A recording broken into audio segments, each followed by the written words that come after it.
Pemirsa apa kabar? Mari kita ikuti Warta Berita PTS tanggal 28 Januari. Belakangan ini muncul kabar sejumlah ayam mati misterius di sebuah peternakan di kota Taichung. Petugas menuju ke lokasi untuk mengumpulkan sampel dan melakukan disinfeksi pada peternakan unggas dalam radius 3 km. Hasil tes menunjukkan positif wabah flu burung. Seluruh ayam akan dimusnahkan untuk mencegah penyebaran wabah. Petugas mengunjungi peternakan ayam petelur di distrik Fengyan, Taichung yang melaporkan ada 1.000 ekor ayam yang mati secara misterius. Kantor Inspeksi Kesehatan dan Perlindungan Hewan melakukan investigasi tanggal 27 dan mengumpulkan sampel untuk pengujian serta memberlakukan kontrol mobilitas pada peternakan tersebut. Pemkot telah melakukan desinfeksi pada peternakan unggas dalam radius 3 km. Hasil tes menunjukkan positif wabah flu burung. 它有一个呼吸道的疾病就是它有一个窘迫的一个状况那我们的动保处的人员现场看到大概有类似这样的一个症状出现。 Selain melakukan kontrol ketat pada peternakan, Pemkot akan menelusuri dan menarik telur yang telah beredar untuk dimusnahkan. Pemkot juga akan meningkatkan inspeksi dan upaya pencegahan pada 171 peternakan ayam lainnya untuk mencegah penyebaran wabah. Asosiasi menyatakan dugaan adanya celah pada mekanisme kontrol. 应该是管理的问题啦。这个空中动物来加减拢会意外啦。怎么去防堵它？就是把自己生物安全做好些呢。 Pihak asosiasi belum menerima laporan terkait ayam yang mati secara tak wajar dari peternakan ayam petelur dan akan melakukan penyelidikan lebih lanjut. Pemkot menyatakan, jika terbukti mengubur sendiri ayam yang mati dan tidak segera melapor, pemilik peternakan akan didenda antara 50.000 hingga $1 juta Taiwan. Kasus pertama penyebar racun dengan menggunakan drone terjadi di Ilan. Tersangka adalah pemilik sebuah peternakan yang diduga tidak puas karena mantan karyawannya ganti majikan. Ia 3 kali menggunakan drone guna menyebarkan racun yang menyebabkan kematian sejumlah hewan. Jaksa mendakwa tersangka dengan Undang-Undang Perlindungan Hewan atas tindakan perusakan barang.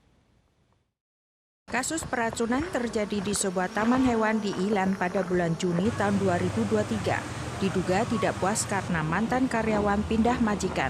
Pelaku menggunakan drone guna menyebarkan racun ke area taman, menyebabkan kematian 3 hewan termasuk rusa sika dan alpaka. Hasil otopsi mengonfirmasikan kandungan pestisida terbufos dalam tubuh hewan. Kejaksaan mendakwa tersangka dengan Undang-Undang Perlindungan Hewan serta tindak perusakan barang. Diketahui saat ini, surat izin usaha pertunjukan atraksi hewan tersangka masih dalam proses pengajuan. Pemkab menegaskan, tersangka dilarang mengajukan izin atas nama pribadi dan proses perizinan akan diperketat guna mencegah penyiksaan hewan. Kementerian Keuangan Taiwan menyampaikan anggaran hadiah struk belanja tahun ini, termasuk biaya penukaran dan biaya administrasi lebih tinggi $2,6 miliar dibandingkan tahun lalu. Anggaran tahun ini akan diprioritaskan untuk penambahan hadiah faktur elektronik. Data juga menunjukkan tingkat penggunaan faktur elektronik tahun lalu naik 4,9% dibandingkan tahun sebelumnya.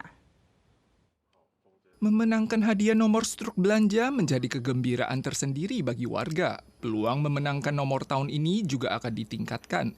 Dalam rangka mendorong warga menggunakan struk berbasis cloud, anggaran promosi dan hadiah struk belanja tahun ini telah dinaikkan menjadi $19,7 miliar Taiwan. 18,8 miliar diantaranya dialokasikan sebagai dana hadiah. Dana tambahan yang lebih tinggi, $2,68 miliar Taiwan dari tahun lalu akan diprioritaskan untuk hadiah faktur berbasis cloud.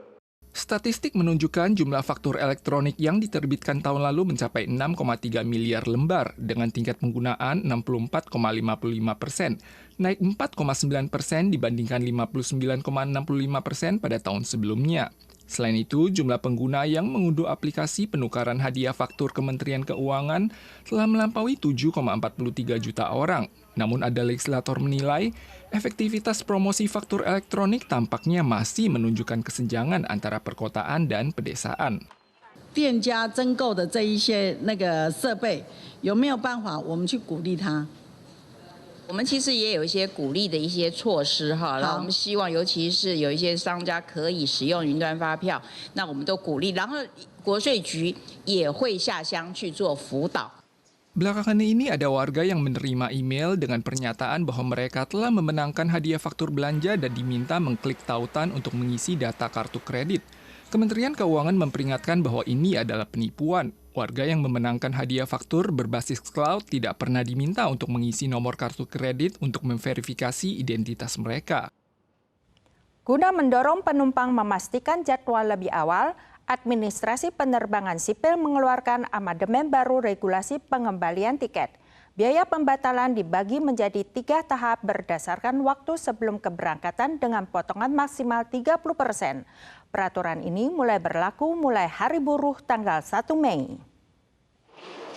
Administrasi Penerbangan Sipil tanggal 27 menerapkan sistem tingkat pengembalian biaya tiket untuk pemesanan tiket selama periode liburan panjang di atas 3 hari. Biaya pengembalian dana maksimum akan dinaikkan dari 10% harga tiket saat ini. Misalnya, biaya maksimum adalah 10% untuk pengembalian dana yang dilakukan lebih dari 7 hari sebelum keberangkatan, 20% untuk pengembalian dana yang dilakukan 1-6 hari sebelum keberangkatan, dan hingga 30% untuk pengembalian dana yang dilakukan pada hari keberangkatan. Sistem ini mulai berlaku tanggal 1 Mei. Bumi dinilai berada di ambang pintu kiamat yang belum pernah terjadi sebelumnya. Lembaga Swadaya Masyarakat BAS memajukan jam hari kiamat menjadi 85 detik menuju tengah malam, jarak terdekat sepanjang sejarah manusia menuju kepunahan. Ancaman utama berasal dari risiko perang nuklir, perubahan iklim, penyalahgunaan bioteknologi, dan perkembangan AI yang minim pengawasan. That humanity has not made sufficient progress on the existential risks that endanger us all. We thus move the clock forward. Ini adalah metafora simbolis dari Bulletin of Atomic Scientists. Jika jam menunjukkan pukul 12 tengah malam, ini berarti peradaban manusia telah sampai pada akhir zamannya. Dibandingkan 89 detik tahun lalu, sisa 85 detik pada tahun 2026 ini akan menjadi momen di mana manusia berada di posisi terdekat dengan kepunahan. The assault on the environment has, if anything, escalated. Atmospheric carbon dioxide and global sea levels have reached record highs. Droughts, fires, floods, and storms continue to intensify and become more erratic. AI is also supercharging mis and disinformation. But instead of working towards international standards governing AI safety, we are running headlong into an AI arms race. Jam hari kiamat ditetapkan pada tahun 1947 usai Perang Dingin pasca Perang Dunia II untuk memperingatkan dunia betapa dekatnya umat manusia dengan destruksi global. Setelah Perang Dingin berakhir, jam hari kiamat sempat mencapai jarak terjauh 17 menit dari tengah malam. Mereka menyatakan jika para pemimpin negara saling bekerja sama untuk mengatasi resiko eksistensial, jam hari kiamat dapat digeser mundur. Para pemirsa sekalian, sekian wadah berita dari PTS. Kita soal lagi di lain kesempatan. Sampai jumpa.